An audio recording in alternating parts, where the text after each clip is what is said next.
Hey everybody, my name is Suke. Welcome to Lead Guitar Workshop, and I want to talk to you about a way to how to practice. I call this self-generating. Self-generating is you carry the weight of the song, you provide the beat, the sonic texture, the context, and everything in real time by yourself. It's one of the greatest challenges as a player and as a guitar player, but I really believe in this, playing music to play music better. Versus practicing to then play music. When you want to practice something, you need to incorporate it in real time as soon as possible. The easiest way to do this is if you think of two bars of music. You need the first bar is the context and the second bar is the practice. So what I mean by that is the first bar you're going to strum a chord and the second bar you're going to do the practice that goes with that chord. So let's take a couple examples of this. Let's take old school G. So let's say you happen to be learning a couple of new inversions of the chord and you want to kind of try them out a little bit. So let's say you have this little 3-note guy here and this little inversion up here.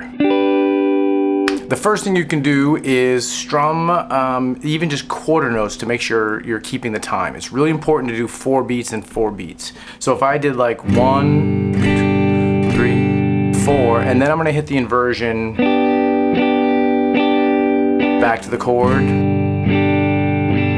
Next inversion. I can do all of them like this. Maybe up higher.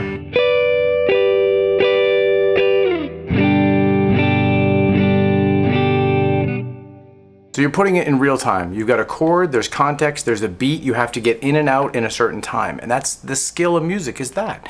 So let's say if you weren't doing just inversions, maybe you're doing a pentatonic scale. So let's say if we had, for G major, keeping it simple, pattern 1 in the open position. So if I just did 1 and 2 and 3 and 4, just as a scale, if I'm just practicing a 1-octave pentatonic, I would go 1, 2, 3, 4.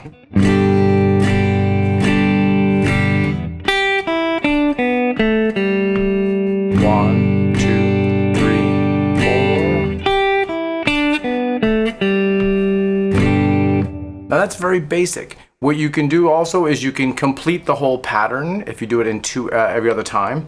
You could then work through all of your patterns back and forth. You can also do like 2 bars of chords and 2 bars of scale if you want to spread that out. But it's really important to reorient your practice in this method. You can also up the ante if you want to practice a new physical chord while you're also doing stuff. Maybe you're still kind of getting the bar chords going and you want to practice going in and out of the bar chords. So you could play the bar chord for 4 beats and then the inversions like you did earlier. 2, 3, 4.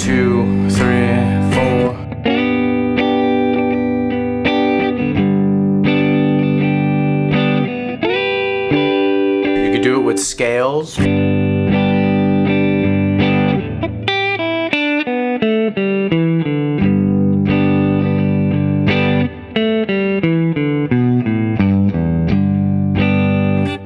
You can do this more advanced if you're doing the 7-note scales or arpeggios. So if we did the, let's say if I'm in G major,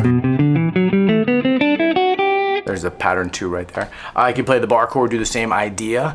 1.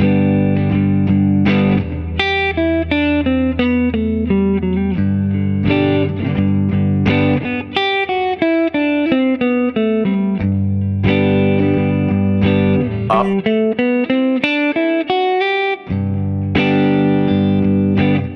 You then start applying maybe a specific rhythm you're working on, like a strumming pattern. You can apply that to both the chords and the scales. You can do this with arpeggios too. Let's say you're trying to practice some 7th chords. Maybe you're trying to do this major 7th chord. It's been kind of hanging you up a little bit. Go in and out of the chord. Just making the chord doesn't help. You have to get in and out of a chord.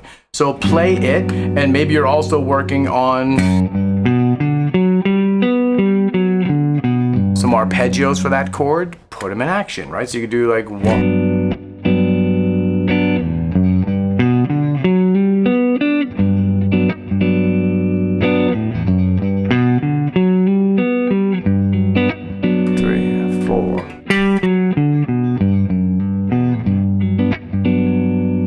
Before you know it, you're kind of making a little micro jam, a micro song of 1 chord and 1 bar of stuff. Eventually, as you get more comfortable, those will blur and you can spread them out a bit. The other cool thing, this came from an old school thing my teacher used to do years ago. He didn't do it in time as much, but this is the real thing, you do it in time, is let's say you're practicing the modes. You can actually pick, like, say, one pattern. Say if I do pattern number 2 here for G major. And you can hit each chord of the key and then start on each respective note and do an octave, like this. So G major, 1, 2, 3, 4. Then G scale.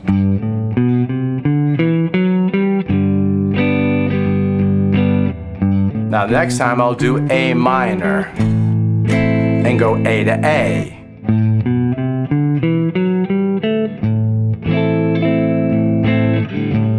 Now I'll do the B minor. That's the 3rd chord. Going B to B. Then C.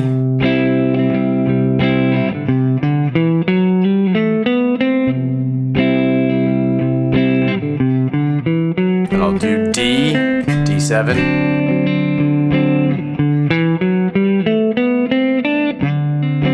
Going D to D. I'll do one more. E minor. E.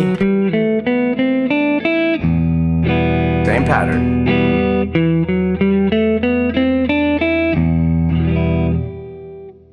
That's a really good way to play because you're hearing all of the stuff in context.